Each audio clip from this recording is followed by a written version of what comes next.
Tension, بے چینی اور ڈپریشن تب ہوتے ہیں جب ہم دوسروں کو خوش کرنے میں اپنی زندگی گزار رہے ہوتے ہیں۔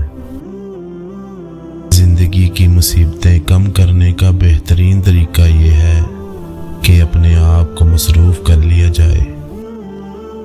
ہم پرندوں کی طرح ہوا میں اڑنا اور مچھلی کی طرح پانی میں تیرنا تو سیکھ گئے ہیں، بس اب یہ سیکھنا ہے کہ زمین پر انسانوں کی طرح کیسے رہیں۔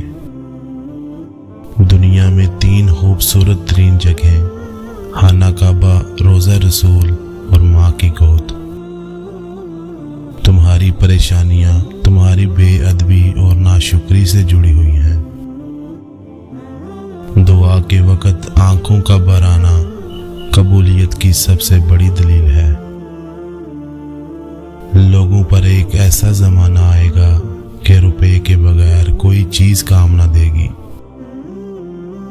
اللہ کو زبان اور دل کا سخت ہونا پسند نہیں، اس لیے اللہ نے ان دونوں کو بغیر ہڈی کے بنایا ہے۔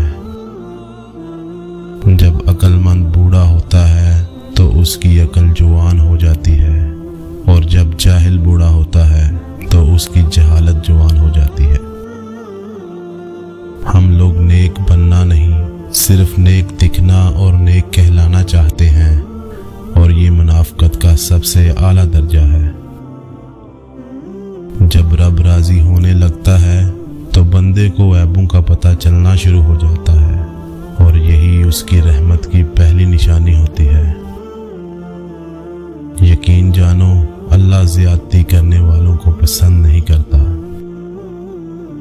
نیک عورت اگر خود کو مضبوط بنا لے تو اللہ پاک اس کی عزت کو ہمیشہ پردے میں رکھتا ہے۔ جن گھروں کے فیصلے عورتیں کریں، بربادی ان کا مقدر ہوتا ہے۔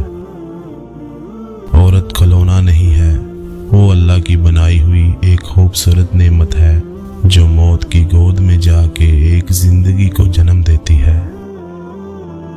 صبح کی نیند انسان کے ارادوں کو کمزور کرتی ہے۔ منزلوں کو حاصل کرنے والے کبھی دیر تک سویا نہیں کرتے۔ غریبوں کی ہائے اور فارغ لوگوں کی رائے کبھی نہیں لینی چاہیے۔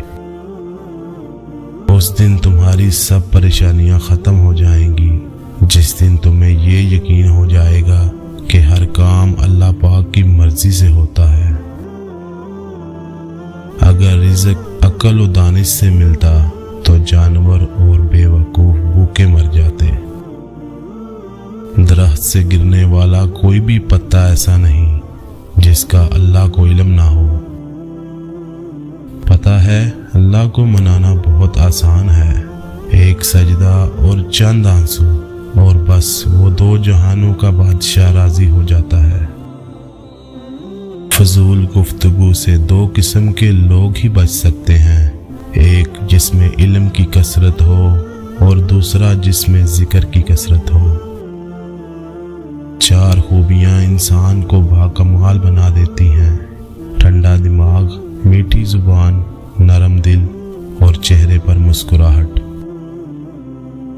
جس کو علم ہو جائے کہ اللہ بڑے غور سے سنتا ہے تو پھر وہ اپنی کہانی کسی اور کو نہیں سناتا۔ حضرت علی رضی اللہ تعالیٰ عنہ فرماتے ہیں، اللہ جب کسی بندے کو نیک بنانا چاہتا ہے تو اسے 3 چیزوں کا عادی بنا دیتا ہے۔ اسے کم بولنے، کم کھانے اور کم سونے کا الہام کر